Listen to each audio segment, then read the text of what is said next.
up, guys? Welcome to episode 4 of True Crime Society podcast. I'm Stephanie. I'm here with Ashley and Olivia. I know you guys always get confused about our voices, so this is Stephanie. Olivia, say something. Hi, I'm the one with the weird accent. Ashley, say something. Hi, I'm the one with no accent. I also have no accent, but depending on where you're listening from. True. I always wonder, do I have like an accent to you? Like, do we have an American accent? Oh, absolutely. I mean, I think yours is very different to Ashley's as well. Like, you can tell you're not from the same place. Yeah, she has a little accent. Oh my god, my cat's being annoying. My cat is doing that thing where they scratch on the door, and then as soon as you open it, they're like, I'm just going to sit here and do nothing. All right, so we're still in quarantine. Have things gotten any different for you guys, or? We got told yesterday that what is happening now is going to continue for at least the next 4 weeks. So I guess it's good that our lockdown isn't going to be increased because we still have most things here. Like, you can get takeout food. Basically, no group gatherings are allowed here. So gyms will stay shut, restaurants and bars will stay shut, but at least it's not going to get any worse, it seems, for the time being. And they've also said that some of our kids might start making the move back to school as of mid-May. So that's promising. We were told that we need to wear masks everywhere now. And our lockdown has been extended through May 15th, at least in DC. Yeah, it's the same. In New York, they extended our lockdown till May 15th today, and we have to wear masks in public if we can't social distance, and we have to at least have it on us, to my understanding, just in case we get in a situation where we can't social distance. What happens if you don't have a mask? Do you get fined or? They said that you would get like a citation similar to what jaywalking is, so it's really nothing, but you just get kind of in trouble, I guess. Yeah. Or you get corona. Yeah. They said the New York City governor said that schools would be closed for the rest of the school year, but then the governor of New York said that, no, so the New York City mayor said that. Then the New York governor said that it was too soon to tell, but I really don't think that kids are going to be going back to school because even after the quarantine's been extended to May 15th, they would only have a month left. So what's the point, really? Yeah. Might as well be safe and, wait until after the break. Right. It's not really worth the risk. But as I said, we had to have Easter in lockdown, which was weird for everyone. I normally see my whole family, but we did all get on a Zoom video chat, which was interesting. There's a lot of people on it. And then my boyfriend and I got McDonald's and ate it in the back of his Jeep in the parking lot. So happy Easter. At least you got out. We went a bit crazy at Easter and I dyed my hair and the kids' hair pink, blue and purple. So it was a lot of effort for something that didn't last very long. Did it wash out already? Oh, it washed out so quickly. Like, the kids were gone in a day. Then mine is basically 99% out. So it was fun. I liked it. Yeah, I know. I've got more of the purple, so I might try and do it again and see if I can make it last a bit longer. But it was fun. They thought it was great to have unicorn hair for a few days. Yeah. That's sweet. When I dyed my hair once with temporary, like, washout hair color, and it lasted months and months and months. Like, it never came out fully. That's what I thought might happen because it was like 8 to 12 washes or something it said, but literally it was 2. Especially because your hair is light. Yeah, I thought, especially my hair, it would last because I've got the blonde hair, but no, it didn't last. So in other big news, our Facebook group finally got the feature of topics, which some of our groups have already probably had for 2 years, but of course our main huge Facebook group that could really use it took forever to get. Olivia is very excited about it. so organized now. Yes, today I think Lazi went through and put a topic on every post. And by topics, what that means is we can organize all of the posts in our group by murder-suicide, missing person, drug overdose, and you could just click that topic and everything under that will come up. So it'll help make things a lot more organized.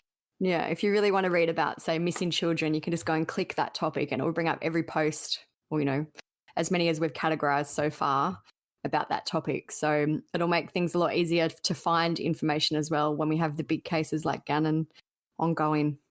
Lazzie's a machine, so like Steph said, she probably tagged every single post. I mean, there now, it looks like it has been a lot done already. So Yep. it'll be an ongoing thing, but I think it's a really, really good feature for the group. Yep. Finally. Thank you, Facebook. Finally. Today, we're going to talk about the case of Kara Kopetsky and Jessica Runions, who were murdered by a guy named Kyler with an R, Used. Kara was missing for a decade until Jessica went missing as well. And I'm not going to spoil the whole story, but that's a quick rundown.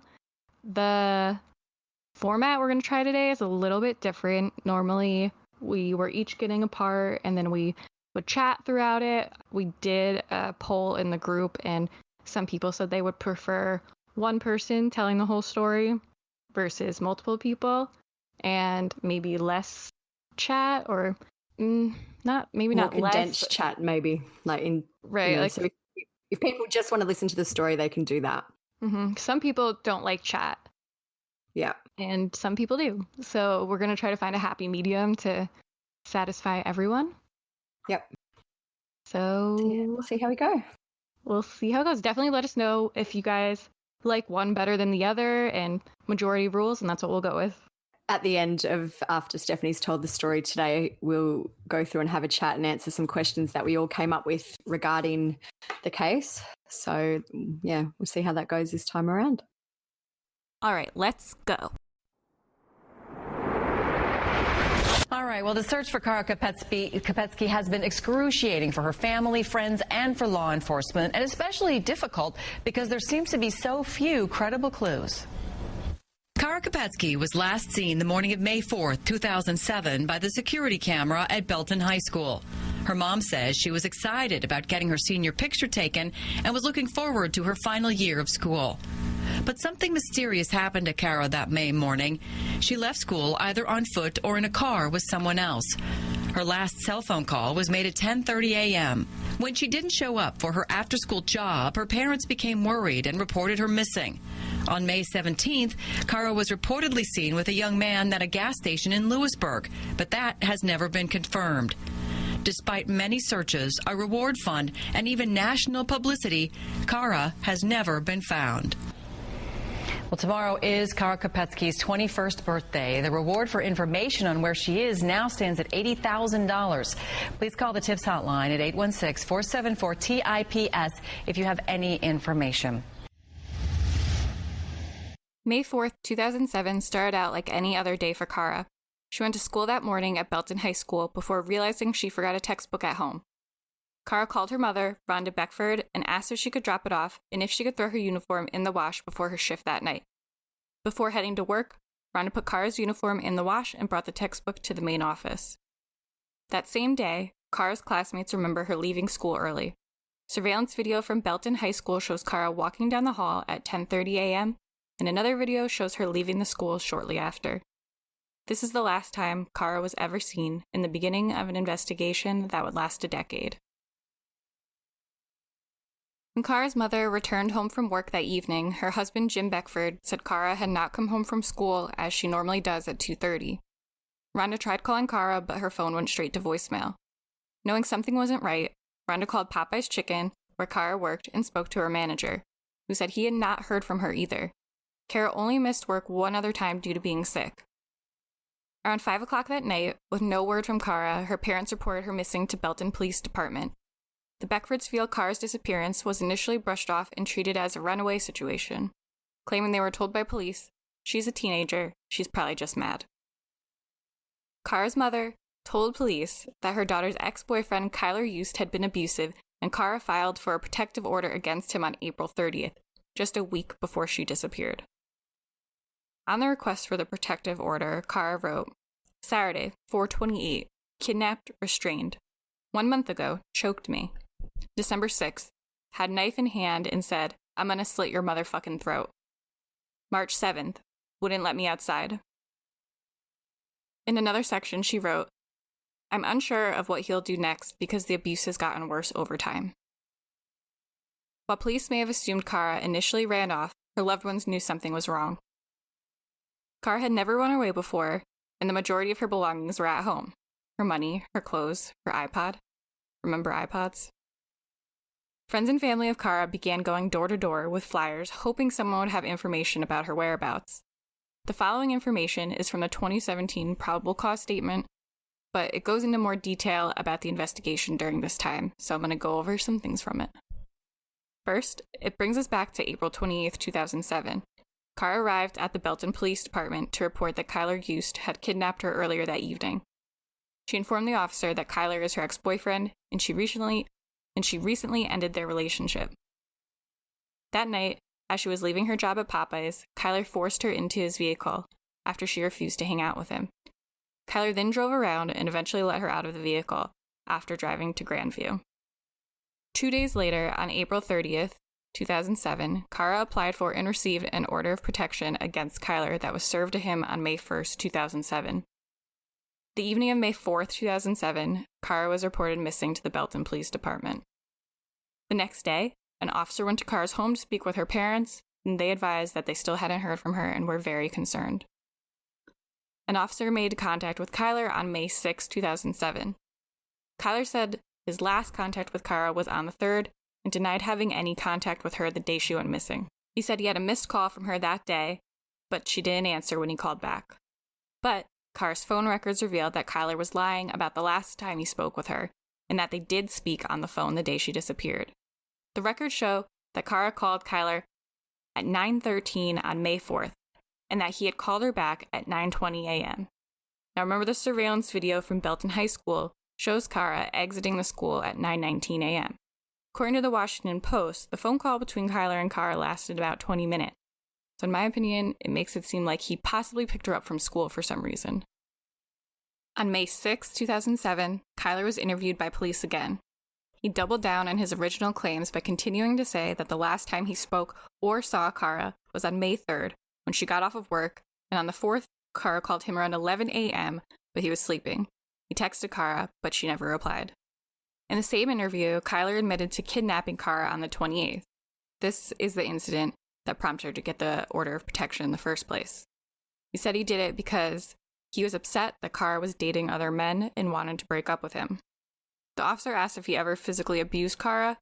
Kyler initially denied this, but eventually he admitted to grabbing Kara by the arms on several occasions during arguments. 3 months later, on July 23, 2007, Kyler was interviewed by police again. This time, he admitted that the night before she disappeared, they got into an argument on the phone. Kara had a male friend referred to as JH coming into town, and Kyler was angry that Kara planned to, quote, spend the weekend partying and running around on him, end quote. Belton police officers were able to interview this friend. JH was a friend of Kara's from St. Louis. He confirmed that he was supposed to hang out with Kara the weekend after she went missing, but he called her on the 6th and she didn't answer, and she didn't answer the phone all weekend. He only learned she was missing after he called her house on May 7th and spoke to her parents. During the investigation, police also discovered she had a paycheck at Popeyes she never picked up from May 9th, and on June 1st, they searched her locker at Belton High School, where they found her debit card. The bank confirmed there had been no activity on her account since she disappeared. Police interviewed a friend of Kara's and Kyler's referred to as KR. KR informed police that on the morning of May 4th, Kara called to ask if she and Kyler could come over to hang out. KR told her he was busy that day. KR said that Kyler stopped by at 12:30 to smoke a cigarette anyways, and that Kara wasn't with him. KR said Kyler called him later that day, and he was crying and frantic. He told KR not to tell anyone that he and Kara were together earlier in the day. He said he didn't want anyone to know because of the order of protection. KR said he tried to call Kara multiple times on May 4th, but she never answered. It seems fairly obvious that Kyler was the main suspect from the start of the investigation into Kara's disappearance. He was questioned by police only 2 days after she disappeared, and he admitted to kidnapping her the week before. But police had no physical evidence against Kyler and didn't feel confident arresting him on that alone. 2 years after Kara's disappearance in 2009, Kyler apparently told a friend that he had snapped and killed Kara because, quote, she refused to love him. In April 2010, a third party told police what Kyler confessed to that friend. So I'll read some of the statement. Parts of it are redacted, so where it's redacted, I'll say blank. It seems like they're names. One of the names is Kyler, and one of the names is the friend that Kyler was speaking with. I made contact with blank and asked him if he knew any information pertaining to the disappearance of Kara Kopetsky. Blank stated yes. Blank stated Blank had confessed to killing Kopetsky one night before they were in Belton, Missouri, back in the winter of 2007. Blank stated they were together one night and they were extremely intoxicated. Blank stated Blank began to cry and state, I killed Kara. Blank stated after Blank confessed to the murder, he recalls telling Blank to stop talking about the murder because he didn't want to hear about it. Blank stated the reason why he told Blank to stop talking at the time was because he was scared to hear about the murder. Blank stated Blank stopped talking about the murder and they went back home. Blank stated he does not remember any other details about the murder or a possible location of Kopetsky's body. On January 22, 2011, an unnamed young woman contacted police and told them that Kyler told her he choked Kara and disposed of her body in the woods. That same woman called police again on February 2nd, saying that Kyler confessed to killing Kara again. Twice in only 10 days, he's confessed to this now. She told police that Kyler, quote, described watching Kara breathe her last breath and falling back against a chair and staring at her body for a short time before packing her up and placing her body in the woods. 7 months later, on August 19th, 2011, Kyler's pregnant ex-girlfriend told police that Kyler tried to choke and kill her. She said he told her that he had killed girlfriends in the past and would do the same to her. While reporting this, she also told police Kyler had abused and killed kittens in front of her. Her statement to police reads that on approximately July 22nd and 23rd at approximately midnight to 4 a.m., Yost came home to their residence extremely intoxicated. She stated they got into a verbal altercation regarding her wanting to end the relationship with Yost. Yost grabbed her by both arms, dragging her to their bedroom. She stated Yost pinned her on the bed with his legs while she was laying flat on her back motionless. Yost used his legs to hold her arms down, where she could not move or get up. She stated Yost looked into her eyes, grinding his teeth and licking his lips as he placed both hands around her neck. She stated she began to scream, but Yost stated, if you scream again, I'll kill you faster than you can let another scream out of your throat. She stated Yost continued grabbing her around the neck using both hands and continued strangling her until she would almost lose consciousness. She stated when she almost lost consciousness, Yost would stop strangling her and turn around, intentionally punching her in the legs to stop her from losing consciousness. She stated Yost continued acting out this method on her several times that night intentionally. She stated Yost continued punching her in the legs to stop her from losing consciousness. She stated as this continued, she finally did lose consciousness. She stated when she regained consciousness, she felt Yost laying behind her, as she describes spooning, whispering, I love you in her ear. Sorry if it sounds like I'm struggling to read this a little bit. Parts of it are redacted and parts of it are repeated, which makes it a little hard to read. But after that, it does go on to say that during this incident, Kyler ripped out a piece of his ex-girlfriend's hair and he burned it to destroy the evidence and told her that he would kill her family. Specifically, he would kill her little sister if she ever went to the police about this. There's also a statement that she gave about him abusing and killing kittens in front of her. I'm not going to read it for the sake of, I don't think anyone wants to hear about someone murdering and abusing kittens, but he did beat kittens to death and also suffocated some in a sock.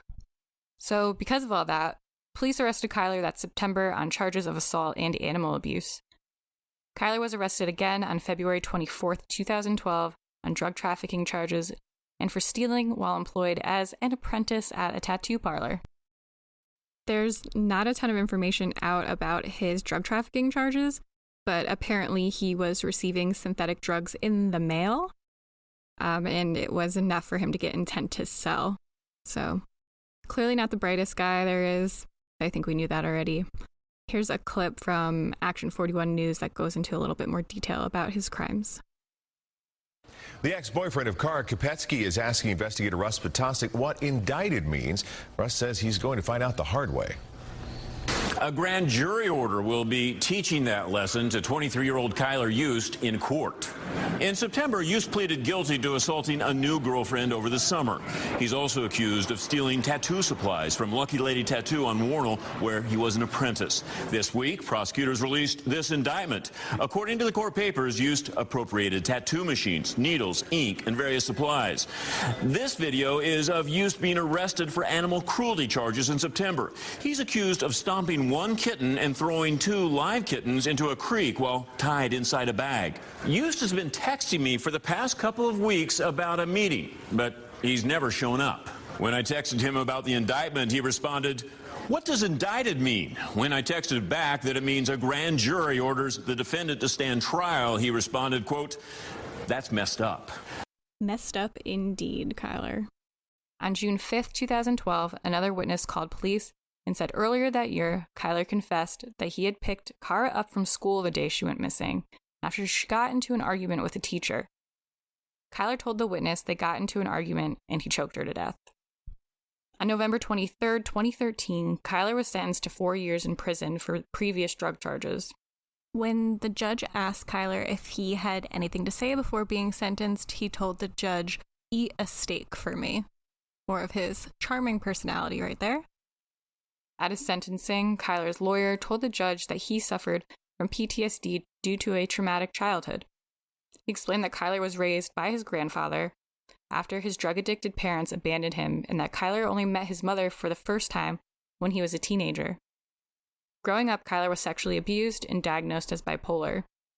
He also has a history of substance abuse, including drinking at 11 years old and doing cocaine at age 14.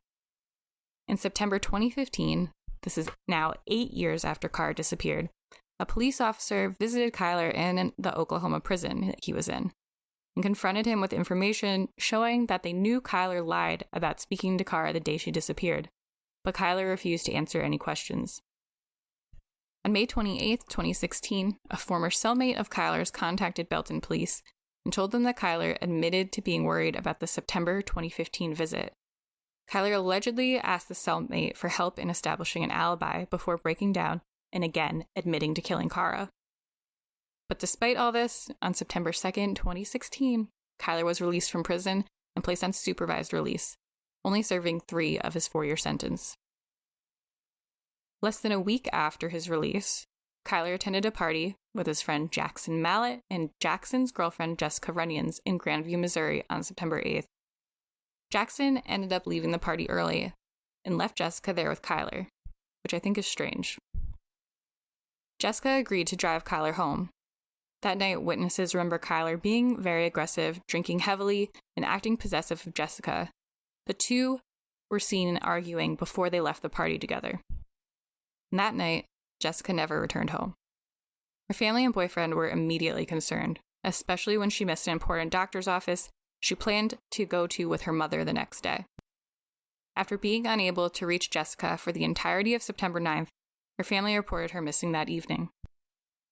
Jessica was 21 years old. She worked as a pastry chef at a senior living community and had recently been promoted to management. According to her mother, Jessica hoped to go to college to pursue journalism. Described by her family as hardworking, loving, and family-oriented, they were adamant that their eldest daughter wouldn't simply disappear. She loved spending time with her younger sisters and sent pictures and texts to their family group chat regularly. Her family knew something was wrong. In the early hours of September 10th, the Kansas City Fire Department responded to a car fire. The burned car was later determined to be Jessica's 2012 Chevy Equinox, the same car she and Kyler were seen leaving the party in. The house party was only 20 miles away from where her car was found. Runions' family says Jessica went to a house party with her boyfriend Thursday night, the last time she spoke with her mother. She had constant contact. It's not like her to not return phone calls, maybe a long period of time, but she would eventually get back with you. Michelle says Jessica's boyfriend left early, leaving Yost and her 21-year-old niece behind. We just know that they left the party together. Runions' mother called police Friday night around 10:30. A few hours later at 2 this morning, police found Jessica's burnt-out car near this underpass. You know, just locating her vehicle in that condition, that's just suspicious in nature, and we are just concerned for her welfare. And so does her family. Yeah, we just want her to come home safe. Later that day, Kyler's half-brother, Jessup Carter, contacted police and told them he was present when Kyler burned Jessica's car. He said Kyler admitted to strangling Jessica and dragging her body into the woods. He also told them Kyler burned his face and hands while attempting to set Jessica's car on fire. After burning the vehicle, Jessup dropped Kyler off at a home in Edwards, Missouri, and immediately contacted police. On September 11th, Kyler was arrested at the home in Edwards and charged with knowingly burning Jessica's vehicle. When police arrested Kyler, they noticed burns on his hands and face and what appeared to be scratch marks on his face as well. Here's an interesting side note. 41 Action News obtained the deed for the home in Edwards and discovered that the owner was listed as Derek Cocklemet, who was killed in a bar fight in 2014. The home's current owner said no one lives there, but someone had been popping off the back door doorknob to get inside. So it seems like Kyler was possibly squatting there to hide out, but he was breaking and entering as well. When Kyler was arrested at this home, police also executed a search warrant.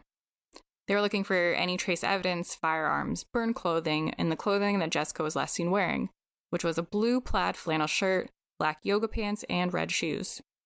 They were also looking for her iPhone 6, a brown leather purse, her car keys that were on a Nightmare Before Christmas lanyard. According to the return paperwork from the search, they took photographs, collected various swabs from Kyler, and took a pair of jeans, a tank top, tennis shoes, underwear, a red and black shirt, and 2 bullets from a 9mm handgun.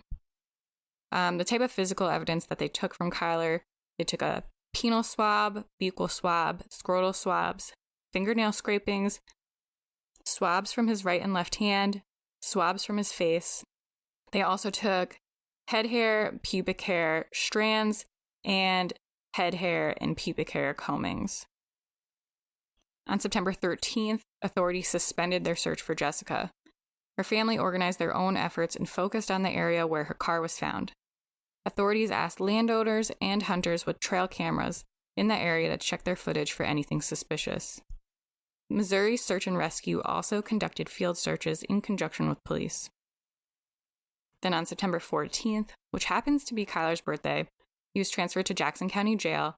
While on his way, a reporter from 41 Action News was able to ask him a couple of questions, which of course he answered like a total asshole. Kyler, where's Jessica? I have no idea, sir. What happened to your face? Did you get burned? What happened to your face? Did you kill Jessica? Did you?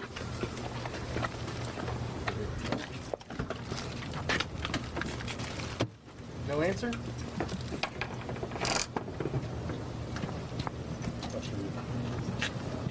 Anything else you want to say? Hi, Mom. You have burns on your hand. Where'd those come from?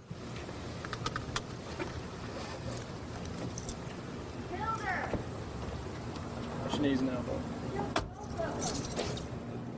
And that same day, police searched his grandfather's home, where Kyler had been staying in a small bedroom before he was arrested.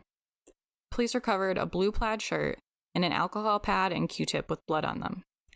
It isn't noted if the blue plaid shirt belonged to Jessica, but it makes me wonder if it was or not.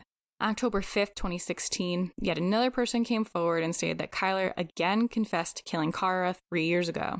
Friends and family of Jessica and Kara never gave up and continued searching for the 2 girls. But on April 3rd, 2017, a mushroom hunter made a very grim discovery. That breaking news, police have scoured this area after human remains were found in Cass County, and the families of 2 missing women are wondering if it will bring them closure. Kara Kopetsky has been missing now for nearly 10 years, and Jessica Runions disappeared in September of 2016. The discovery, rather, is a major development for the families of the women and people who've been searching for them. But right now, the remains still need to be identified. We have in-depth coverage of this discovery. We have crews digging into the investigation. We've spoken with family of the missing women and have analyzed the timelines of their disappearances. But we begin with KCTV5's Nathan Vickers, who's live from the scene where the remains were found. Nathan? That's right. This is a very expansive search scene. It's still ongoing. There's a lot of people trying to bring that family closure. You can see behind me how many people are involved with this. We have emergency crews. We have sisters bringing them food. We have crime scene investigators. We have even state and federal entities out here helping tonight. Now, weather held up the search last night, and so they're worried about that again tonight. After that mushroom hunter found the first bones, they were able to search, and then they had to temporarily put a halt on it because of the rain. Now, Cass County is sweeping this area with the help of Kansas City, state, and again, federal resources. The search area has expanded since last night, and we've seen more and more police over the course of the day, and that effort paid off when investigators made a second discovery today. We kind of held the area for the night, came back today, started working again, and we have now located the remains of a second body. We are not, at this time, able to determine if it is male or female. If we have an age, a sex, we don't have that information. So everyone immediately suspected the remains belonged to Jessica and Kara. This area was only 12 miles away from where Jessica was last seen. The first set of remains were positively identified as Jessica 2 days later on April 5th, 2017, and she was laid to rest later that month. Due to the age of the second set of remains and the fact that it was only a partial skull, testing was more complicated and would take more time. At the time, Captain Kevin Tiemann of the Cass County Sheriff's Office said, "Right now, we really don't have a time frame of when we'll have the results on the other victim." When Kara's mother, Rhonda, heard of the discovery, she believed the remains belonged to her daughter. She said, "In my heart of hearts, I believe it's Kara. Here we are, still waiting yet again." You have to feel bad for them. This is a decade later now that they found remains that seem like they would be Kara's, and now they have to wait and wait for their results. So finally, in August, 4 months later, the second set of remains were identified. Lieutenant Brad Swanson of the Belton Police Department said, "On today's date, the Belton Police, along with the Cass County Prosecutor and Sheriff's offices, were notified by the FBI and had confirmed that the remains found in Cass County on April 4th were those of Kara Kopetsky." On October 5th, 2017, Kyler was finally charged with 2 counts of first-degree murder and 2 counts of abandoning a corpse in relation to the kidnappings and murders of Jessica and Kara. On September 19th, 2018, Jessup Carter, if you remember, that's Kyler's half-brother who was there when he burned the car. He was in jail for an unrelated arson charge, and he was found dead in his prison cell after committing suicide. He was likely to be a key witness in the trial against Kyler, and his death could be devastating to the case. There's a chance the judge would allow a recording of Jessup to be used, or for a detective who interviewed him to testify to what he had to say at trial. Jamie Runions, Jessica's mother, said she had no words after hearing of Jessup's death. She said, "He was obviously hurting bad to want to hurt himself, or dealing with things he could not cope with. Unfortunately, when someone wants to hurt themselves, no one can fix them. They have to fix themselves. It's sad." A spokesperson for the Runions family said they are still confident in the case against Kyler, though. The original trial date for Kyler was set for November 2019. It was delayed after more evidence was turned over to the defense. This included more than 40 discs containing police reports, FBI info, and public tips. Kyler's attorney also sought to delay the trial on August 23, 2019. It was argued that he wasn't mentally competent and did not understand the proceedings against him. Kyler was said to suffer from a mental disease or defect, and his attorney said that he needed treatment before he could face a jury. In late November 2019, Kyler requested an additional competency evaluation to determine the state of his mental health. He asked that the Cass County Jail's medical provider conduct an examination and, quote, "provide the required mental health treatment as ordered," end quote. Not long after Kyler filed this request, his lawyer appeared in court and said they would withdraw the request for the additional evaluation if the jail doctor agreed to give Kyler medicine for anxiety and depression. It was agreed that Kyler would be examined by the jail's doctor to determine if he needed it. The outcome of this examination or of the plan for treating Kyler's mental health has not been made public. In December 2019, Kyler's attorneys asked for further DNA testing to be completed before a trial could start. At the time, it was unclear what exactly they were seeking to have tested, but it was thought to involve the remains of both Kara and Jessica. The most recent court date for Kyler was December 19th, 2019, and this was to determine the start date for his trial.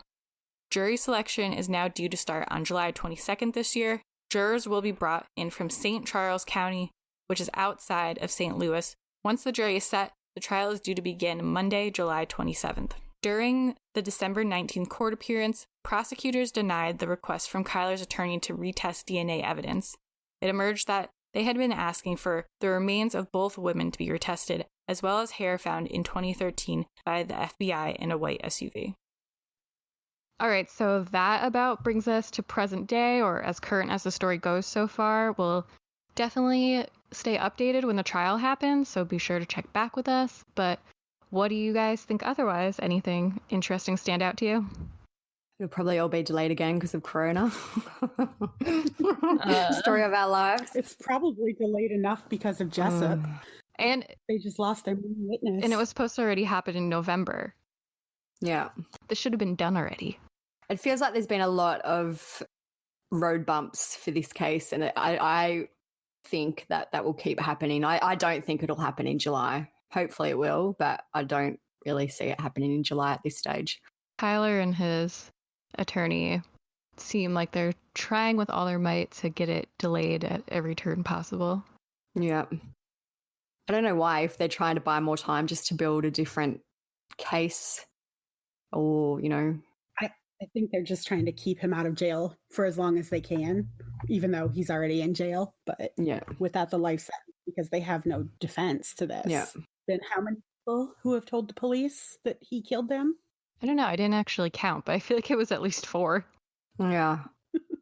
I'm pretty sure there was 4 or 5 at least who he apparently confessed to. It's hard to keep track because they don't say everyone's names. Yeah.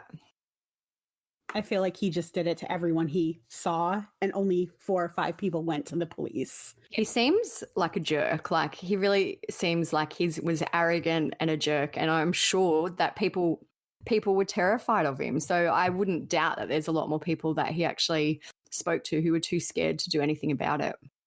He seems like an absolute mess of a person. Total psychopath.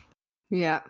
He's just the story from his ex-girlfriend, the statement that she gave that said how he was strangling her until she was about to lose consciousness, and then would punch her to make her not lose consciousness. And then when she finally did, she woke up and he was spooning her from behind, saying how much he loved her. Like, he's such a crazy. Even that photo of him where he's sitting on the bathtub naked. Do you guys remember that one? Yeah. Oh, he's just like repulsive. I know they said he had like a traumatic childhood and his parents were addicted to meth, and apparently he was molested. Raised. Well, he wasn't raised by his parents, so I don't know if his grandfather was also I'm not doubting he did have a terrible childhood, even if he was raised by his grandfather, but he didn't have anything to do with his mother, at least until he was a teenager. So I don't know, I guess, and it's not to belittle any of his childhood or anything like that, but using the parents were addicts might not be the, if he had nothing to do with them. They said he was sexually abused too, right, as a child? It says, I saw somewhere it said that he was molested as a child, but I don't know if like that was something that can. Yeah, it just said that. I don't know if there's ever a conviction or who it was or anything like that. I just saw it in an article. Or just an excuse. Yeah. From the you hate to say it, but you never know. Yeah. It also said that he was drinking at a young age and was doing cocaine by the time he was 14, so he probably messed with some brain cells. So I found it interesting that even, Kara was missing for over 10 years and Jessica was only missing for a little while, but there's still been no conviction in either of their cases, even though it's pretty obvious who did it. I wonder why nothing happened, especially in the case of Kara, until their remains were found. What do you like? There's been a lot of no body convictions and trials, so I don't know surely with all the, kidnapping that he did of Kara and all those type of things, there was, a reason that they thought he was the number one suspect. Yeah. So why couldn't they have acted on that before all this happened and before they were both found? It was really just because they didn't have a lot of physical evidence. And part of me feels like they were hoping that Kyler, since he was clearly telling people, that he would crack and they'd be able to find her body or even just like more physical evidence, because maybe they were thinking about trial and just a bunch of people saying he did it. Is a jury gonna be 100% convinced that he did it? And I think I do agree. I think especially with Kara, there was no physical evidence. With Jessica, they had the car and, that he'd been seen leaving with her at the, from the party and all that. But with Kara, there was nothing. No, which is still crazy to me. I mean, I guess if it was like he strangled her in his car, how much evidence would there be? Especially if they were dating already, if they found like her hair or her fingerprints or her DNA around, it could easily be written off because they were dating and they were hanging out. So he could have been that doesn't mean I murdered her. That means I hung out with her Thursday night and we got in an argument like I told you. I was just going to say, I followed Kara's case. It must have been from basically when it happened. Like I followed her being disappeared, missing for years and years and years. And I always knew of Kyla's name, but there was also, I don't know, maybe it was just me, but it also seemed like there was maybe he wasn't the only suspect. I think a lot of it did come out in the media and in the public, especially after Jessica was found. That was just my thoughts on it anyway. So I don't know if it was around when it happened or just years ago when I was reading about it. I definitely thought Jessup was involved somehow, but now I'm not so sure. What do you guys think? In Kara's or Jessica's? In Jessica's, I guess. I don't know if Jessup had anything to do with the murder. He could have, I guess, but I think that he definitely knew what happened to Jessica and what Kyla had done and probably where she was. Yeah. So I think a lot of that probably had to do, and I also think he probably didn't want to be called as a witness against Kyla. Yeah. So that might have had to do with his suicide. I never thought he was involved until you said that. Like thinking maybe, they were on some like meth high or something and he helped him kill her. But I assumed that he wigged out right away after helping him burn the car. Yep. And called the police. I didn't think he had anything to do with it, but it is a very interesting twist that I never thought of until you brought it up. We were just talking before we recorded this about the probable cause statement and that there is someone called JC mentioned in it. And we think there may be two people who have the initials JC. One was Kyla's cellmate in jail, but there is a JC, which we assume is another one because we are assuming they weren't together in jail, who was with Kyla when he set Jessica's vehicle on fire. So surely that has to be Jessup. What are the odds of it not being him? The one definitely has to be him. The other one, I'm not sure, because what are the chances they're going to put two half-brothers in jail together? But I don't know. Maybe someone could educate us on that. I was also thinking about Jessup, how Kyler and his attorney wanted to have their remains retested and DNA redone. It reminded me of in our last episode when we were talking about it. Yes, when Ashley brought up that it looks like the defense team is going to try to blame Alex Cox because he's dead and was involved, so why not blame it all on him? Makes me wonder if the defense in this situation might try something similar by being like, no, it was Jessup for at least Jessica. Yeah, I also think that's a very big possibility. Because why else? I just don't really see why else they would be trying to retest their remains or anything like that.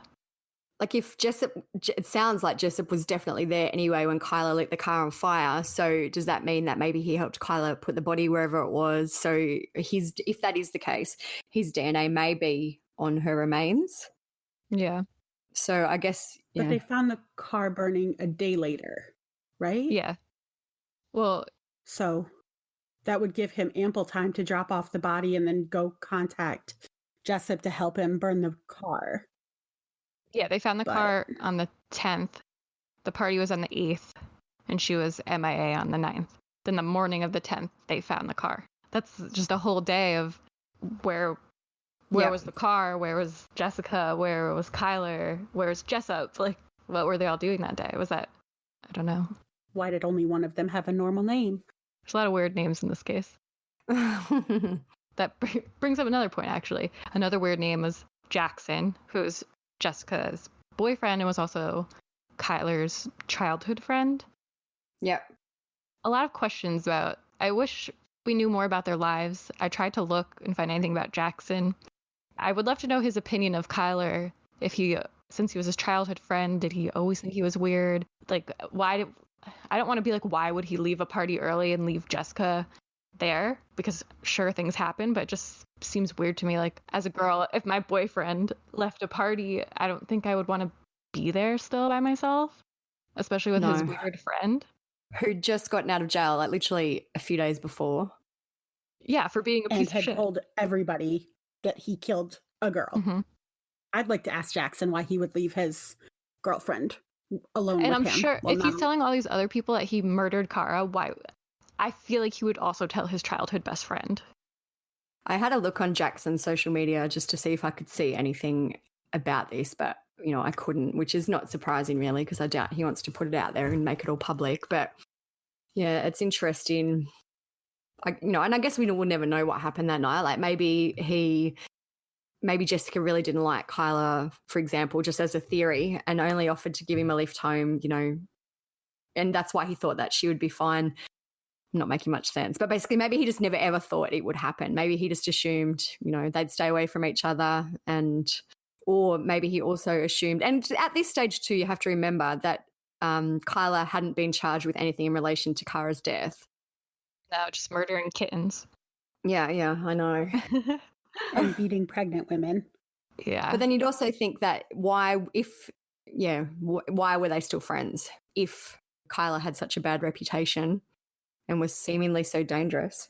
I just want to know if Kyler was a master manipulator, because everybody was saying that Kyler and Jessica were seen fighting at the party and that he was making everybody uncomfortable there. So why would she give him a ride home? Did he guilt her into it, or?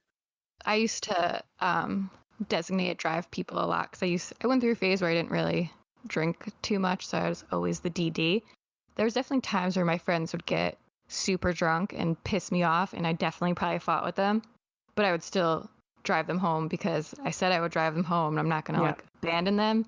Maybe it was something like that. Maybe she just assumed he was being a drunk asshole. And I guess her loyalty was, more so to Jackson. So she'll be like, look, you're being a dick, but I'll drive you home because I know that you're friends with my boyfriend. Yeah. Even, It just sucks because there's so many different ways it could have played out. Yeah. And there's not a lot of telling of anything with Jessica's story. Just this is what happened. The next day we found her car. We knew exactly what happened, but we couldn't do anything until we found a body. And when they say Kyler and Jessica were arguing, like you said, what is arguing? Were they arguing because he was drunk and being a dick, or was it a real full-on argument? It could have been just something minor. I just wonder how long she knew him, because he was in jail for a bit, and I don't know how long she was dating Jackson, but did she also know him for a while? True. I guess I just assumed some sort of manipulation because Kara kept going back to him after several threats of death and kidnapping, and then the pregnant girlfriend. He seems to get girls somehow. And they keep coming back, and I don't know. Yeah. Call me crazy, but one time you put your hands out, I'm done. Yeah. I guess it's just like the typical cycle of abuse. It's a sad story. Especially when you're young, you're so easy to manipulate and be convinced that it was just one time and that they're sorry. But, I mean, with Kara, it's still... I also wonder a lot about the day that he, I guess, picked her up from school. He told someone that she got into an argument with a teacher, and then he picked her up. It's like, is that true? Or just what would cause her to call him after getting an order of protection against him after he threatened to kill her? I kind of just assumed he threatened to harm himself if she didn't, or I could see that. Also with Kara, you got to remember too that she was very young. Like, Yeah, it she was wouldn't. 17. She might not have been making the most rational of decisions and choices anyway. And maybe, I don't know. And I think it's hard to when you, or even not so much. I was going to say when you're young, but even though not so much when you're young, to get out of these type of relationships sometimes. Yeah, I mean, looking back at my own life, there's definitely times where I'm like, why did you do that? That was so clearly a bad choice. But when you're young and you think you love someone and you're just willing to do so much stuff that is dumb, but you don't think it's dumb at the time. It's hard. Yeah, it's hard to see it when you're in that situation. Mm-hmm. And like Ashley said, I mean, I see him as the type of saying that he's going to hurt himself or kill himself. And when you're young, you just kind of panic and you're like, okay, fine. Like, I'll do this. I'll come see you. You know what's interesting? Now that you mentioned that you think Jessup was involved, I was just kind of Googling him a little bit. And when he killed himself, he had been charged with second-degree arson earlier that summer. Yeah. And that's just interesting to me that that's 2 fires. Yeah. And now his defense team is saying, hey, let's redo some stuff. Yeah, like he was already in trouble for arson. So is it shocking that he was there when Jessica's car was burned? Wonder whose idea that was. And he was facing charges for resisting arrest on the same day that they found her SUV. Interesting. I think you're dead on, no pun intended. And I guess if it does turn out that they're trying to pin it on Jessup for at least Jessica, we might not ever know because they won't be telling the real story if that's the case. So crazy. I also think it's funny that the Edwards house, it was actually a mobile home that Kyler was arrested in, was just this random house that he was breaking into. I mean, yeah, I kept saying that he kept unlocking the door. Yeah. Like, it just seems like such a ridiculous thing on top of all of this that he was just hiding out in this random mobile home hoping no one would find him. Did he ever have a job? I've never seen that mentioned anywhere. He was arrested for stealing as a tattoo apprentice. Yes, I did see that. Yeah.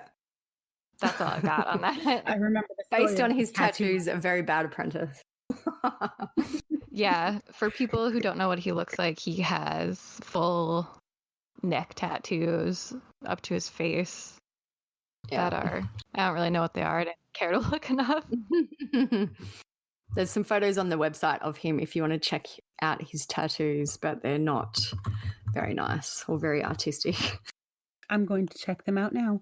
He's got what looks like butterfly wings on his neck. I don't know. Fly high. Meaningful.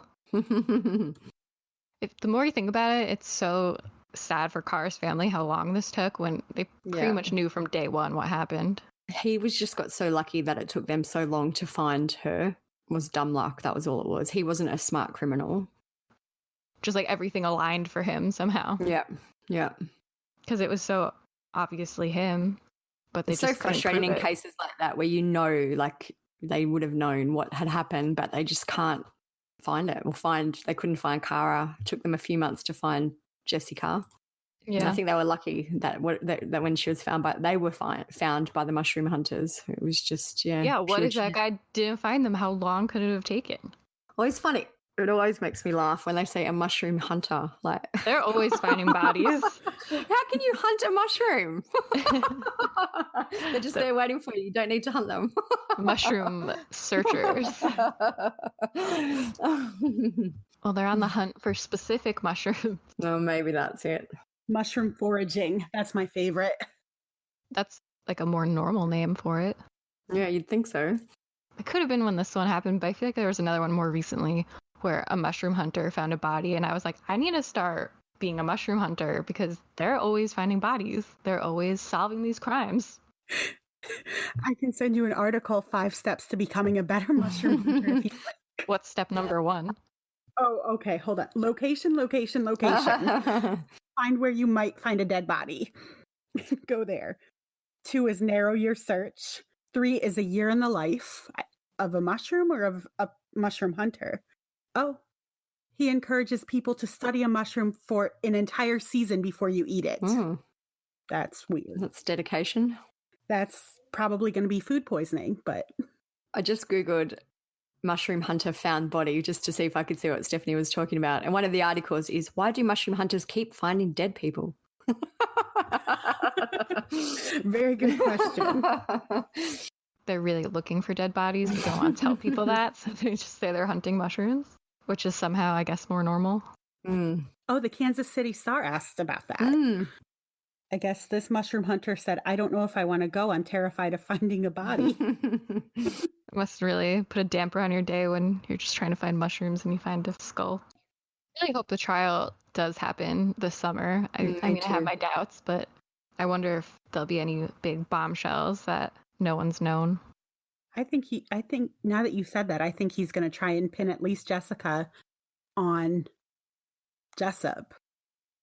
I don't know what other defense they could come up with besides that Kyler's crazy, which also seems like they were trying to go I with that definitely too. think they're trying to go with that too. But I think they're going to argue possibly that Jessup and Kyler come from a severely depraved home.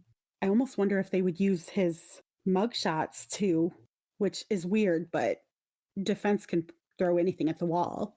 I wonder how his Jessup and Kyler are related. I know it says they're half brothers, but then it's also Kyler's parents were meth addicts. I wonder which parent is the, common one between them. Yeah. Jessup Carter is the son of John and Janine Robinson. Janine and John. It says, because I've just got his obituary up too, and it says his parents, John and Johnine, and then there's also a John Andrew Lease. I don't know if that's how you say it. Yeah, good luck trying to say that one. So it's got to be John Thomas because he's the one with the weird named children: Taylor, Kendra, Maxis, Brooklyn, and Presley. So I bet they have a dad in common. Where does the last name Eust come from? Yeah, I'm just looking now to see if we can see it, but I think maybe they were both adopted or something.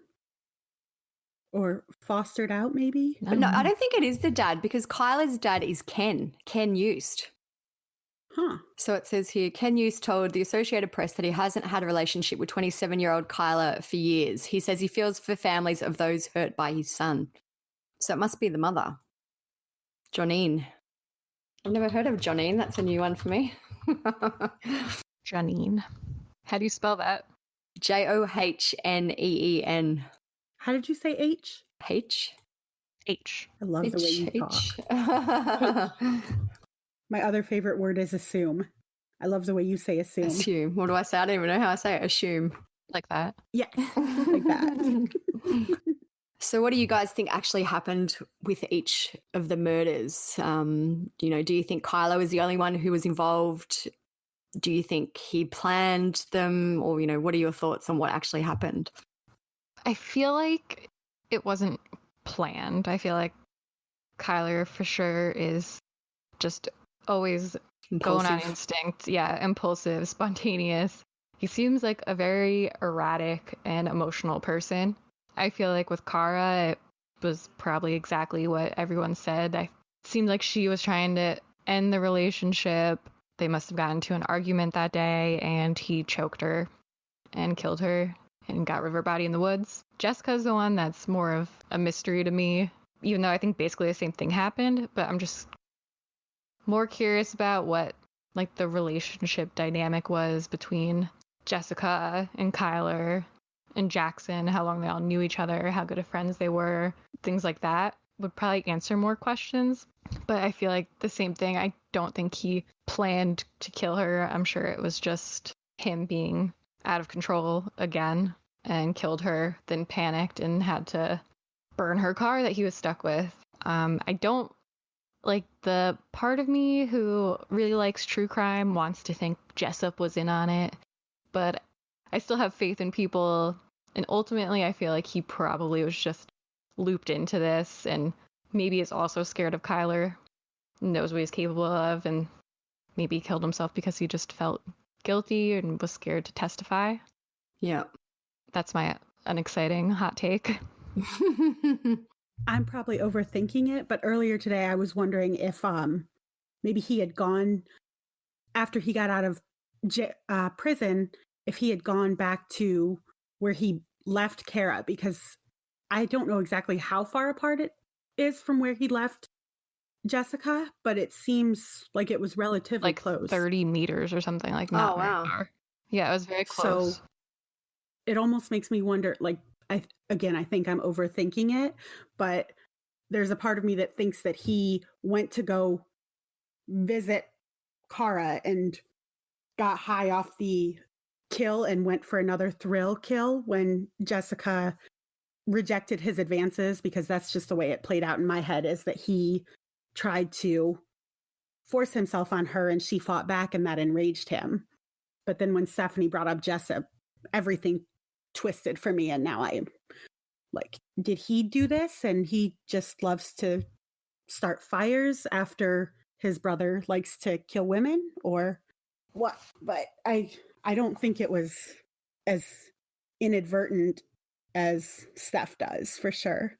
I feel like he was probably trying to hook up with Jessica. He just got out of jail. He seems just like a massive jerk, so her rejecting him seems on par with what would set him off. And what do you think, Olivia? I'm up in the air about if he planned to kill Kara or not. I think he could have. Like, I think that this was obviously a situation that was escalating.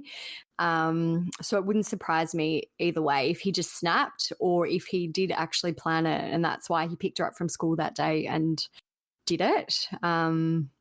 So I'm not too sure about her one. I do think Jessica's wasn't planned. I don't know if I agree that he made a move towards her. He could have, but I also think maybe they were just arguing and he just lost it again. I'm sure he was super frustrated either way from being in jail for that, 4 years or 3 years or however long he was away for. So I think that Jessica's was definitely more spur of the moment. I'm still up in the air as to what actually caused it. It could just be that he was crazy and saw the opportunity and did it. And be something, because I've been in this situation before where I've wanted to leave the party early and the person I was driving wanted to stay, and I was like, well, too bad, because I'm your ride home and you have to leave, and they're all mad about it. Yeah. And I don't think Jessup killed Jessica or was even there when Jessica was killed, but I do think he was involved in helping probably get rid of her body, get rid of the car, and he knew what had happened. So I think that probably played a large role in why he decided to take his own life. The end. I can't think of any reason, though, that Kyler would kill Jessica unless she rejected him, because that seems to be his tipping point, unless he just likes to kill, which he may, because torturing kittens is on every serial killer list. To-do list. And his pregnant. Also, is she pregnant with his baby? Like, I just assumed yes. It sounds like it. Like, from the way it was written, it does sound like it was his baby, because why else would you note? I don't know. I guess it doesn't have to be, but yeah, I think it was his child. Poor kid, poor girl. But anyways, I was saying he got into the fight where he originally kidnapped Kara, and the whole thing of him being more so abusive to her was because she was trying to end the relationship. In the ex-girlfriend statement, they got in the fight because she was also trying to end the relationship. So yeah, seems like he has a big problem with being rejected. Maybe it has to do with his parents giving him up as a kid and not taking care of him because of drugs. Mommy issues are serious business. Yeah, I mean, it all seems like it would make sense, but I'm not a psychologist, so. I just had a look at it. It says in 2011, there was a woman who said she was 7 weeks pregnant with Kyla's twins. So, and that might be the same one. I don't know what happened with those babies or if they were actually his, but. Like, poor kids. I always feel bad for kids who are born to bad people. Yeah. The cycle is, like you said earlier, the cycle is hard to break. But even especially for him, because he got away with it for so long, he would have just kept going with it. What were you saying, Steph? Just because I feel like kids who are born to people like that, it's such an easy way to get bullied your entire life. Yeah. It looks like you were right that it's Janine that's the link between Jessup and Kyler. I'm on Family Tree now, and Janine shows up in Kyler's possible relatives. So there you go. All right, so that's all we have for today. Next week, we're going to be talking about the Long Island serial killer, and Liv is going to be covering that story. So if you have any interesting facts about him, you could send them to us on Facebook Messenger, you could DM us, whatever. Anything you want us to specifically cover on that, let us know. Yep, you can find us and let us know on any of our social media. We're on Facebook, Twitter, and Instagram. You just need to search for True Crime Society, or you can look at our website, truecrimesociety.com. We've actually done a new page on there for Cara and Jessica's case. We've got some video clips and images up there and, court documents. So if you want to learn more, you can just check that out at truecrimesociety.com. Stay in quarantine, stay home, wear your masks, and check back next week, and we'll fill you in on the Long Island serial killer. See you next crime. See ya. Bye. Bye.